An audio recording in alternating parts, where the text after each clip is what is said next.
Hello, back again. So how can I use my imagination to change my reality? Hi, I'm Rev Andrew Bozeman, and this is On the Wings of Your Mind. So the question of the day is, how can I use my imagination to change my reality? Well, the answer is it's simple, but it ain't easy. Yesterday we talked about ways to develop your imagination so that it can become more powerful when you use it to attract the life you want.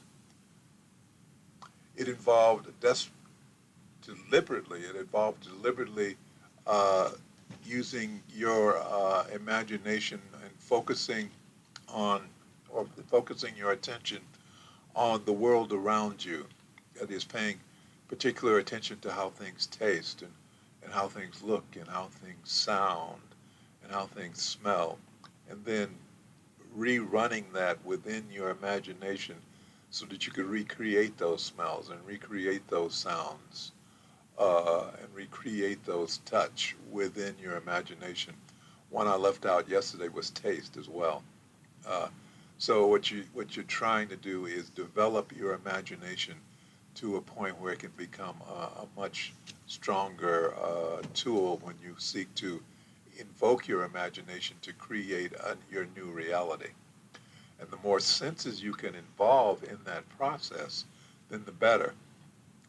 Now that we've discussed that, there is a series of steps that you're going to take in order to apply your imagination to the job of making changes, to the job of attracting to you the things in your life and the kind of life you want. Remember, I've told you that because we are in a vibratory universe, because we are all energy, then you're switching your vibration, you're turning your vibration to a certain frequency or vibrancy. You can begin to attract to you those things that match your vibration. So please click on the thumbs up button below, and if you haven't already done so, please choose to subscribe. Remember, I'd love to hear your questions, your thoughts, your comments. So you can please use the chat box on the right side of the screen, or if you are using this as a replay, choose the comment section below this video. So what's the first step? The first step is to forgive yourself. That step is necessary because you know more about yourself than anybody else in the entire world. And quite frankly, you use that knowledge against yourself. One of the ways you use it against yourself is that you subconsciously will block good things coming to you because you know of things that you did or you didn't do. So what you've got to do is clear the way for a better life by removing those self-imposed blockages that are preventing you from having what you want. Now, according to Dr. Fred Luskin, who is the director of the Stanford University Forgiveness Project, there are 4 categories of self-blame that call for self-forgiveness. Number 1, failing at something at one of life's important tasks. Failing at one of life's, like not finishing college or not having the children that you wanted to have, or not getting married, or breaking off that engagement, or not getting that promotion that you so thoroughly deserved, but you messed it up. So that's one thing that you have to forgive yourself for. That's number 2. The second category is not taking action when it was necessary to help someone else or to help yourself.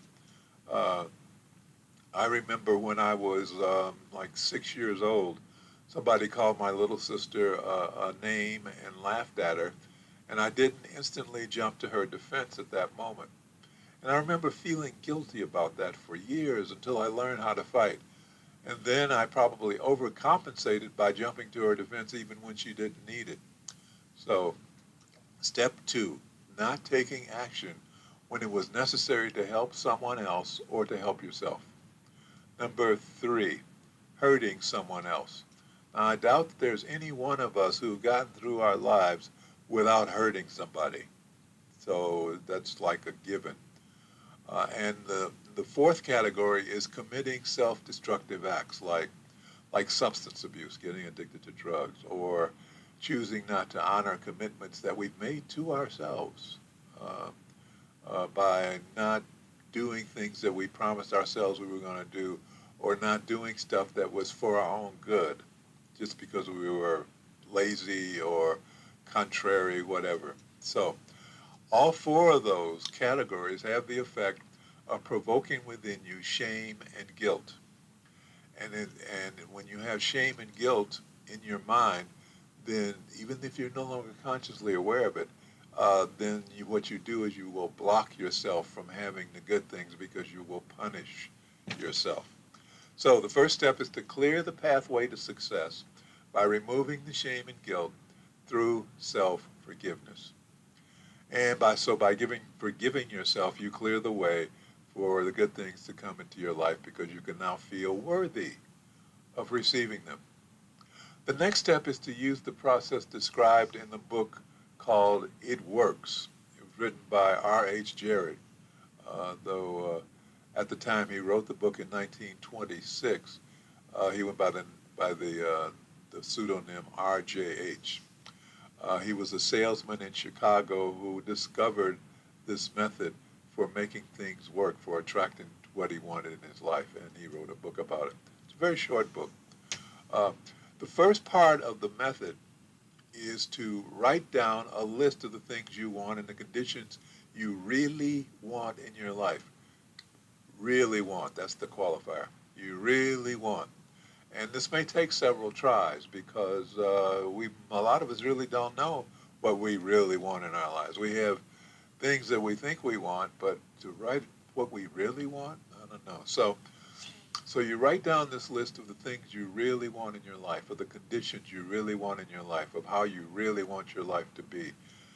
And you look at it the next day and you'll probably change it a little bit.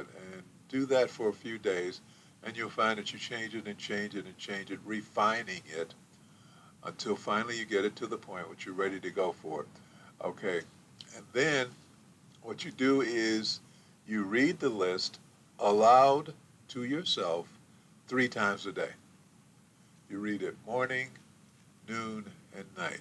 Read it out loud 3 times a day. Make sure you're alone when you do it because you don't want somebody else to hear what you're reading. The only ones who should hear this are you and infinite intelligence. So you're reading this 3 times a day to yourself, your list of what you really want in your life. Next, think of it as often as possible during the day. Now, my caution is to remember to stay focused in the now when your attention calls for it. You know, there are times when you got to be paying attention to what you're doing. But there are other times, you know, don't have to focus every minute of every day. And when you're not focused on what's going on right here at this moment, then think about what it is on that list. Think about the list. Think about the things you want that are on that list. And adding to that, whenever possible, break away. Take a break, a coffee break, a lunch break. And when you do that, then invoke your imagination and really apply your imagination as fully as you can on focusing on those things you want. A good time is when you wake up in the morning or before you go to bed at night, sleep at night. But also, you know, you can do it at lunch. I remember when I was working out there in the corporate world, sometimes at lunch I would go out to my car so that I could meditate. So when you do this, when you invoke your imagination to focus on these things, really get into it. Really feel it. Feeling is the key. So how would you feel if you actually got what you want? How would you feel? Think about that. Get into it. Would you be excited? How would your clothes feel on your body? What would you touch around you? Use your imagination. Use your senses. What would you hear? What would people be saying to you? Or what would be people saying about you? What would you see around you? Would you be in a new car? Would you have new furniture? What will it smell like? Use all your imaginary senses and put yourself right in the middle of the life you want, surrounded by the things you want to have. Be there. Really be there. Totally. Now you can think about, as I said, you can think about it anytime during the day, as long as you stay focused on the now. But when you go deep to invoke your imagination, make sure you're in a safe place, a place where you can safely remove yourself from the physical reality around you. In other words, don't do it while you're driving. Next, don't tell anybody what you're doing. You got your plan, you're thinking about your plan, but don't tell anybody about what you're doing. This is between you and infinite intelligence. Telling anybody else about what you're doing invites their energy into your process. And unless they are totally in sync with you, which nobody else is going to be totally in sync with you, then their energy is going to disrupt your process. So this is just between you and infinite intelligence, nobody else, not even your husband and wife, nobody. This is totally you. And finally, express gratitude for receiving what you want, as if you already have it. You've already received it. Remember the words in the Bible, book of Mark, chapter 11, verse 24. Therefore, I say to you, whatever things you ask when you pray, believe that you receive them and you will have them. Believe that you will receive them and you will have them. So, over the past few days, we have discussed your imagination as a powerful tool to attract into your life things you want. It is a magnet. And we've talked about developing your imagination by really paying close attention to what your five senses feed back to you. Your sight, your ears, your fingertips, and really get them into your imagination and recreate them into your imagination so that you can enhance it, so you can make it more powerful. And then forgive yourself. Forgive yourself. Forgive yourself. That is going to remove the obstacles that you may have subconsciously put up to block good things coming to you. So forgive yourself. Don't hold all these grudges against yourself. Let go of the shame and the guilt and forgive yourself.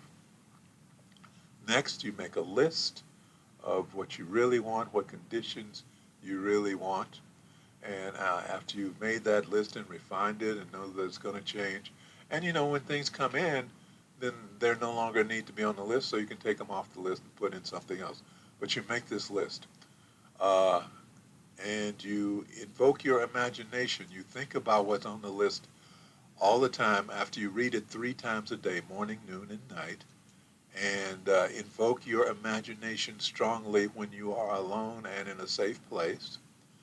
And tell nobody about it, nobody. And then finally, give thanks, give gratitude for what you have received. You have received it. So express gratitude for what you have already received, though you don't see it physically. Because it's in your mind, because it's in imagination, know that you will receive it and give thanks for receiving it. Now, the rest is up to you. Let's close with prayer. Thank you, Infinite Intelligence. Thank you for bringing us all together in this life so that we may become spiritual warriors and join in the work that we have come here to do. Thank you, Infinite Intelligence, for bringing us into this space of awareness and a deeper understanding of ourselves and our relationship to life and infinite intelligence. Thank you for showing us who and what we really are. We are the children of God, and we are individualized expressions of infinite intelligence. And because we are part of the greater whole, we're beginning to understand our value to the continuity of life on this planet. And as we become channels of your power, infinite intelligence, we can feel your presence within ourselves and within our lives more and more. We know that as we feel your presence within our lives every day, we will rise because we are no longer cut off from you by being immersed in the darkness of fear, anger, and the pain of unforgiveness.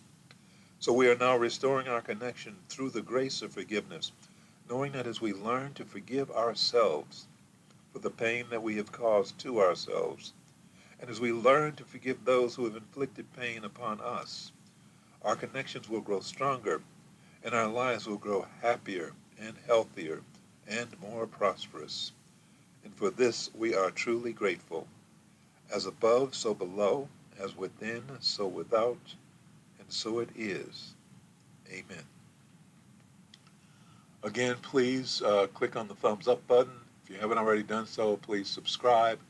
Remember, I'd love to hear your comments in the chat box on the right or in the comment section below the video. This is Thursday, so I hope you have a great weekend. I look forward to seeing you again on Monday. In the meantime, I am Rev Andrew Bozeman, and this has been On the Wings of Your Mind.